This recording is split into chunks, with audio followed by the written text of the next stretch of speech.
Hello everybody, my name is Andrea Usry. I'm a tax partner here at SME CPAs, and I have Ed Enoch from Enoch Tarver, who is an employer attorney. And we wanted to get together this morning to discuss a little bit about the Families First Act, and it's going to be very informal. We're learning information as it comes to us. Every day is something different. In fact, this morning, as we got ready for this, I found that there's some more frequently asked questions about what we're going to be discussing today. So it's an ever-changing atmosphere, right? Yeah. It's a challenge, so we're There's doing our lots best. more questions than answers. That's correct. And the big issue that everybody seems to be having is how do all of the things that are coming out interact with one another? Wouldn't you say? Because I mean, we get a different act. We've had several different acts. We've had unemployment issues. We've had credits that are being announced. So everybody's trying to figure out, what do I need to do to best handle my particular situation? And a lot of cases are unique, and so you just have to address it on a case-by-case basis. So today, Ed's gonna start us off as we talk about the Family Sick Leave and the Medical Leave Act that's been expanded through the Families First Act. So I'll let you start. Okay. I'll chime in and ask questions. Great. As we go through. So. Okay. Well, so the first law that was passed after all this started was the Families First Coronavirus Response Act, and that's the act that created paid leave and created paid family medical leave. As you've never had that at a federal level before, so I thought what we'd do first is just kind of talk about basically what that covers and how those two work together, because they do kind of mesh together. So this is the Families First Coronavirus Response Act. First, let's talk about paid leave. Paid leave is 80 hours up to 80 hours of paid leave, basically 2 weeks of paid leave.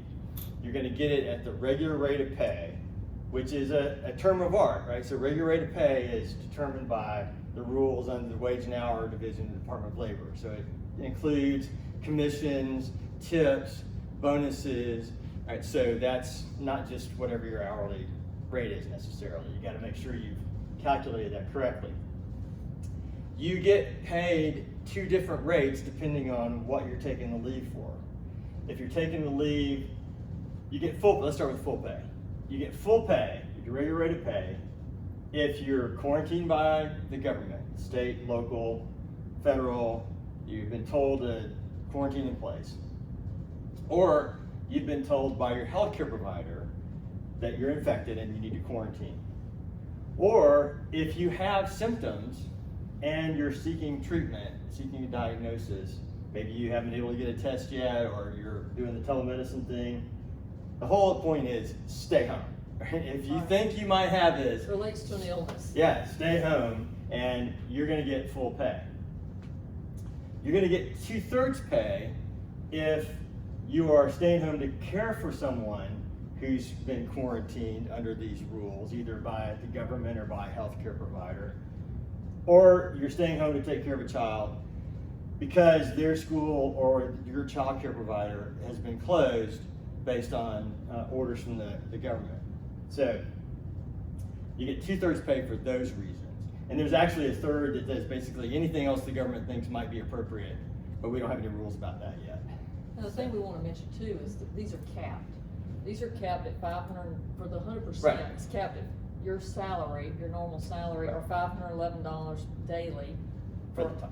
Yeah, for the first one. Right. And then it's capped at $200 daily for the second, with 2/3 pay. So it won't This one is necessarily be what? 2/3. What's It's 200. 200. For a cap, for the max of $2,000, so it's Right. over 10 days. And that one is at $5,111. So those are max, because it's intended that we're not going to do more than 10 days, 80 hours full time. This applies to part-time people. You have to figure out what they normally work in a 2-week period. And if there's a number of different permutations for that. If you have that schedule, you can do it that way. If it's not rigid, you can take some averages. If they haven't worked for you more than 6 months, it basically is what did you normally expect? What did you and the employee expect would be their normal pay? What? I was just gonna say that the IRS website now has gone out and given you much more detailed instructions on how to determine those issues for salary. It gives examples and it guides you through exactly how to calculate those particular things. I think the other thing to remember here is this is all employees.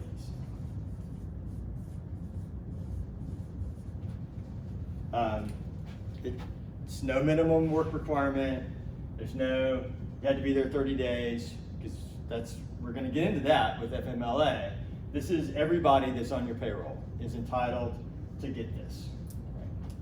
I think maybe the other thing for you to talk about, Andrea, is the government's gonna pay for this. So That's the right. good news is, if you do this right, That's right. it's not gonna cost the company. And there's gonna be a credit available when you prepare your 941.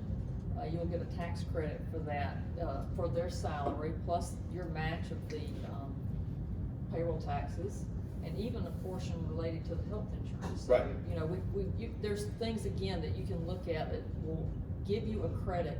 In fact, this morning is when I found out that there's more detail on how you actually consider that. So basically what you're doing, instead of paying the employee out of cash or whatever, or using that money to pay payroll tax deposits, this is what you're using to pay the employee with. And then if you run into a problem where you don't have that money available, you can ask for an advanced credit, emergency type credit, where they'll actually advance you the money. So again, it gets very specific, very detailed, but the IRS has done a good job now of finally giving some information on how you actually do that. And it's basically coming out of your withholdings you would normally give That's right. give to the IRS. Right? Right. And if you don't have enough, they're gonna send you the money. They're gonna advance you on that, right? One thing we ought to talk about is there is a posting requirement. There are 2 new posters that you need to put up in your place of business, along where you put up your workers' comp and all those other notices. These are on the Department of Labor's website. I think it's in the wage and hour division. You don't have to print them in color, but you do have to put them up, and you have to make sure that everybody knows where they are so they can figure out.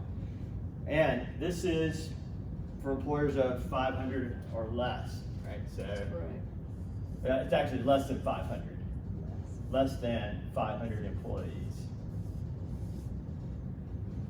And there's even Q&A on where you should put the poster. There's about 10 questions on where you should put the poster. So they're trying to be real specific and give you guidance on that, And especially if you have multiple locations. And the Q&A changes every day. Right. Like they add That's more, right. So you don't really know. questions, they add more answers. But I mean, part of it is just, this is what we're doing. We're spending most of our days staying up with this. So if you have questions, Absolutely. call us. We might not know the answer immediately, but we'll get together and figure it out and That's give you an right. answer. We'll try to That's do our right. educated best. Anything else we want to talk about on paid leave? No, I think that's good. I think Okay, it covers it. let's talk about the emergency FMLA.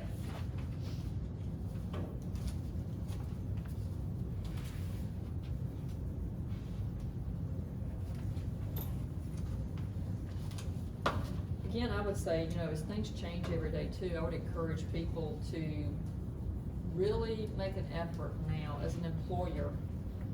It's your responsibility to be on top of a lot of this because it is ever changing, and, you know, check the DOL's website, check the IRS website, check your state unemployment website, and of course, obviously, you know, stay in touch with your accountant.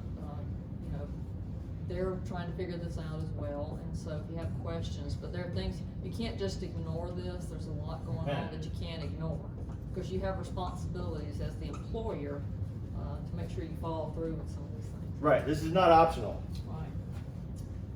All right, expanded FMLA is going to be 2/3 regular rate of pay.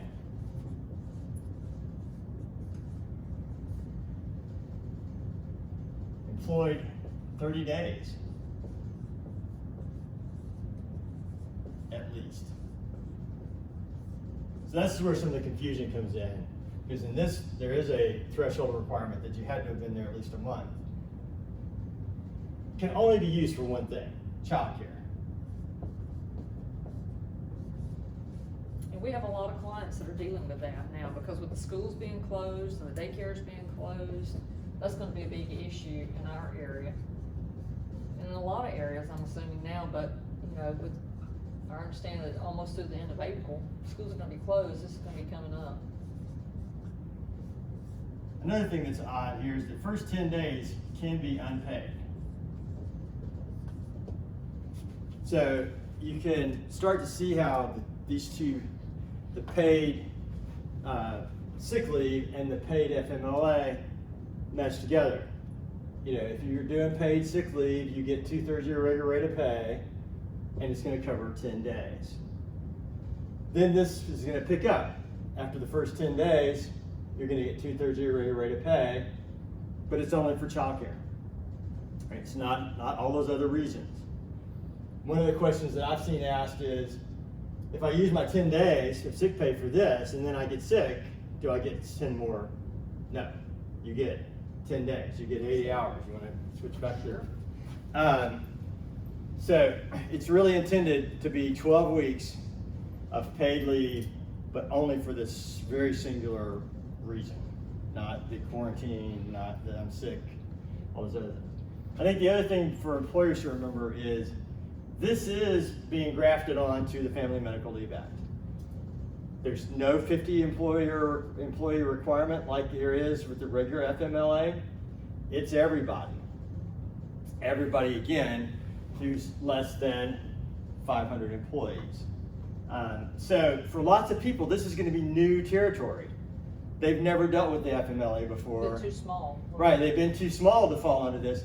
But because they grafted it onto this law, all the other rules about notice requirements and how you have to make sure that your employees know they're taking this leave, those are all going to still apply.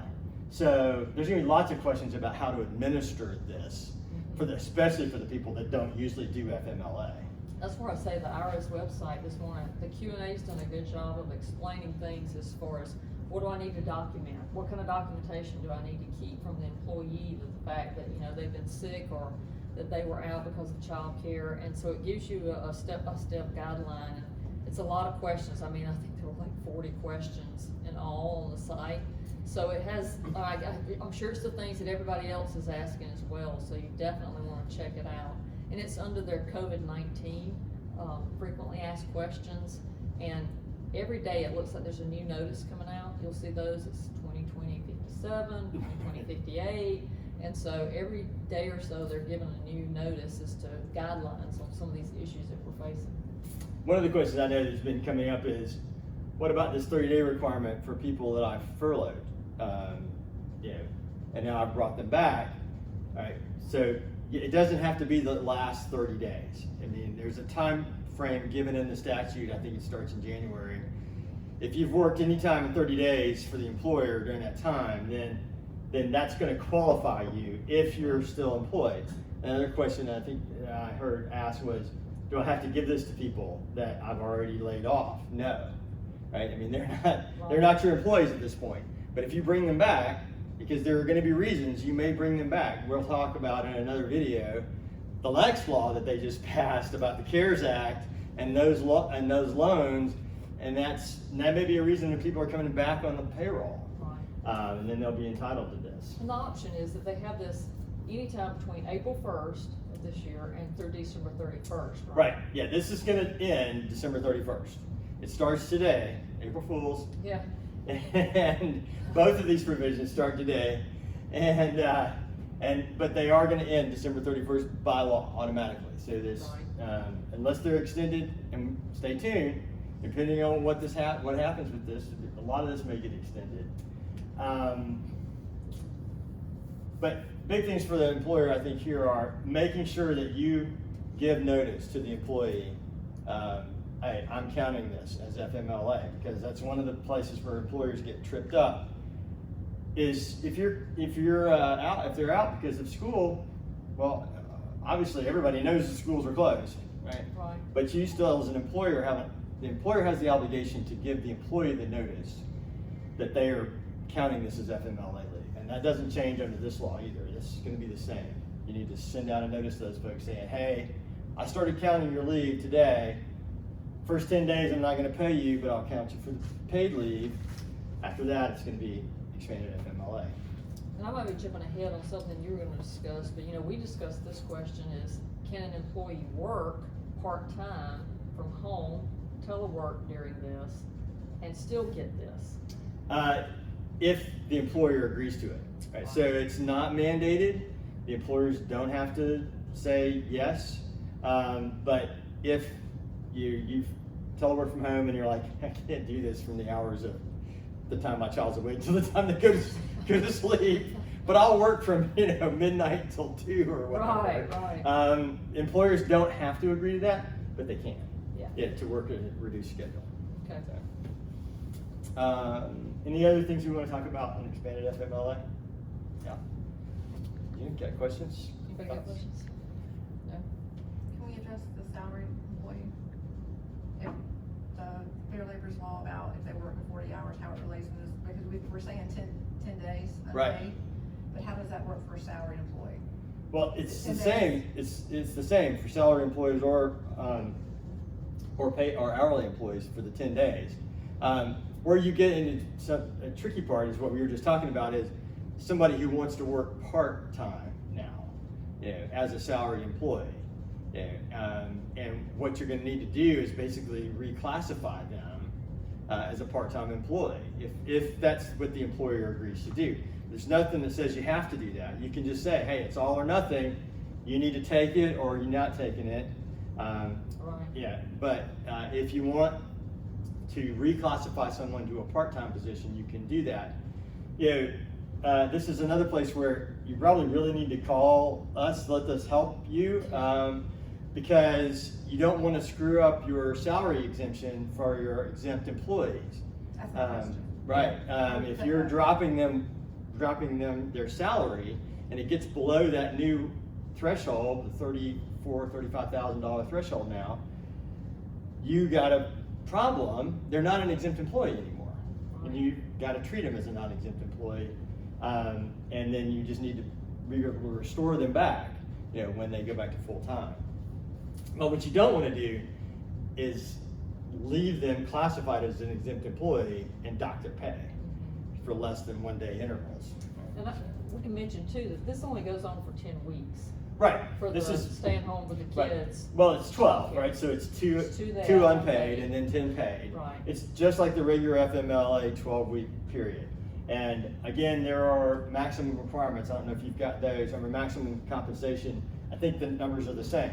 They are It's the same. 2/3 pay. So it's Exactly. it's no more than $200 a day, no more than Right. $2,000 out of pocket. Yep. And again, you got the same reimbursement provisions where you're going to get to withhold this back out of what you're going to send to the government. That's right. Withhold. It's still $200 a day max. Right. So. Right. Any other? Right. If you have questions, call us about it. Absolutely. We want to talk just a little bit about unemployment, just so everybody understands that there's a new game in town for Georgia unemployment. If you are furloughing people or you're giving them part-time, you're reducing their hours, as an employer, you are obligated to file their unemployment. There's no going to the Department of Labor to file your unemployment. There's no in-person meetings. They're waiving the 1 week requirement to start the unemployment. They're waiving all the requirements for these folks to go look for a job because they're still attached to you. The thought is you're not firing them. You're just not, you can't use them. So we're going to file for them. They're going to get they're either going to get direct deposit or they're going to get a debit card from the Department of Labor, whichever way they choose to do it. And you will have to file for them every week because it's a weekly benefit. And we've actually done that. We'll talk about that in a second. We've actually done that for some of our clients here. We actually help fill out the spreadsheet. There's an Excel spreadsheet that you can use to fill it out and go through the questions. One thing you need to know though is I think there was some hesitancy by some people because they were afraid it's going to affect their unemployment rate, but it doesn't. This is a unique situation, so it does not impact your rating for your regular unemployment. This is something that's mandated. You really don't have a choice, so you got to read those requirements. The Georgia DOL website has some questions also. That's a good place to go. but then also we've got South Carolina Right. that's And flip-flop it's- from Georgia. That's right. So South Carolina has also done the waivers and allows for partial unemployment, but it's the employee that has to apply for it. That's correct. There's still no provision for employers to do that. So, yeah, employees in South Carolina, as you furlough them, you just need to make sure that they realize they need to, there's no in-person still. You can do it online, but they have to do it themselves as opposed to the employers. I wonder how long South Carolina will do that, because they're just going to be overwhelmed I think with so. claims. One of the things too is to make sure that when they're, when we looked at the, we go online and it tells you, that has some information, it's like, if they're getting paid for anything, they can't file for this. If they're getting, paid leave or vacation or anything. Right, if you're doing any of these things, if you're doing paid time off, paid leave, that, all of that is compensation, it all counts. So it doesn't count, you can't get the unemployment for the employee. Now, another thing that's happened is, it used to be that if you made more than $50 during the week, it started counting against your benefits. As the employee, if I made more than $50, it offset my benefits. They've raised that to $300 now. It's a week. Week. Right. So you can make up to $300 a week, and it's not going to affect their qualification for benefits. And that's not even talking about what the new law has done with the $600 add-on. We're still trying to figure out. There are probably people who are going to make more money not working than working. This is for employers, right? Don't share this with your employees.